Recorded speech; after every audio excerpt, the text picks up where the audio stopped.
Repli sur la seconde ligne. On a perdu Chicago. Je confirme la mort du président. Je répète, le président est mort. Godfather Arclight, au rapport. On approche du site Exodus. Ressorti 3 minutes. On ne sait pas si on peut faire confiance à Cross.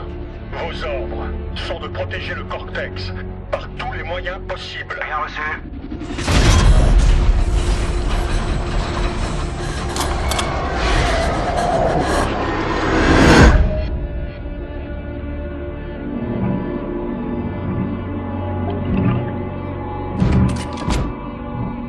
Vous avez quelque chose à dire avant que j'enclenche la bombe? Vous devriez attacher vos ceintures.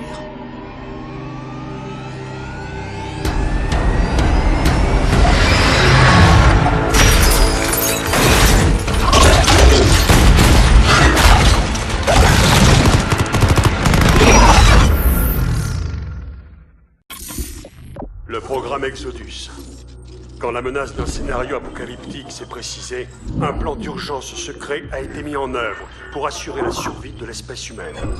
Une station spatiale abandonnée a été discrètement remise en service pour servir de refuge orbital autonome à une poignée de scientifiques et de soldats d'élite. De là un jour, nos descendants contre-attaqueront et reprendront la Terre. Le programme Exodus. Quand la menace d'un scénario... Les paléobiologistes ont un nom latin pour cette nouvelle race de cryptides volants. Nous les appelons les gargouilles. Les troupes d'assaut aéroportées des ancêtres. Silencieux, rapides, indétectables. Assez puissantes pour arracher la queue d'un hélicoptère Apache. Elles dominent l'espace aérien au-dessus de nos villes et de nos sites de lancement.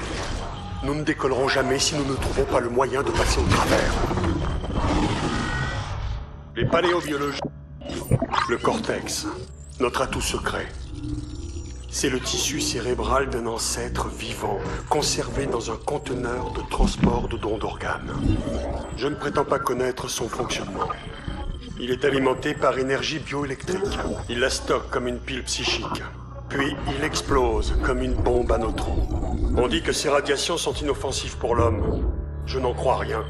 Mais quand la pulsation est concentrée et amplifiée, cela grille le système nerveux central d'un cryptide en moins d'une seconde. Le cortex. Les ancêtres. Notre peuple a étudié les données récupérées lors de l'attaque sur l'Arche, mais nous ne savons toujours pas vraiment à quoi nous attendre.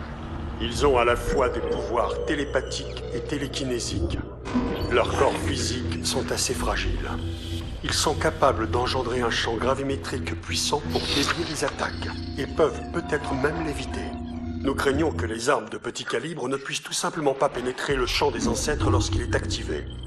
Il est possible que l'armement expérimental développé par Archer puisse changer la donne. Les ancêtres. L'Arche du Colorado n'était qu'une forteresse des ancêtres parmi des dizaines, voire des centaines d'autres. Les citadelles d'un empire préhistorique qui contrôlait toute la planète et qui se prépare à renaître. Nous avons perdu Washington en moins de 8 heures. San Antonio, Colorado Springs, toutes les bases militaires d'Amérique du Nord, annihilées. Le président est mort. Je commande désormais ce qui reste des États-Unis. Nous sommes envahis, mais il n'est pas question de se rendre. Il ne reste plus qu'un seul refuge, que l'ennemi ne peut atteindre. L'Arche...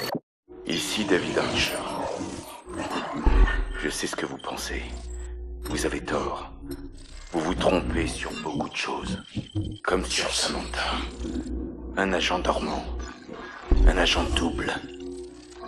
Tout ce qui est arrivé. Tout ce qui est sur le point d'arriver à bord de votre station spatiale. Ça fait partie du plan. Leur plan général. Pas le vôtre.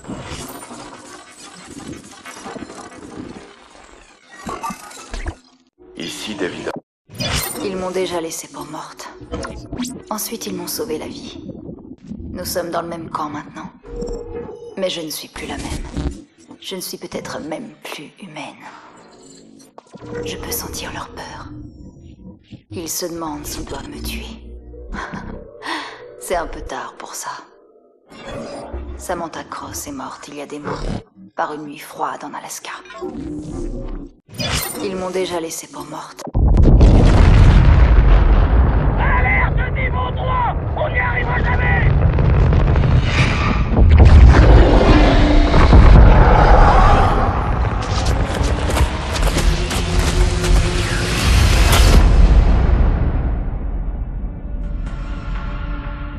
L'histoire se répète. Une espèce disparaît. Une autre vient prendre sa place. Tant de vies sacrifiées pour la survie de quelques privilégiés. Ils ont cru que mon pouvoir ferait la différence entre survie et extinction. Ils avaient raison.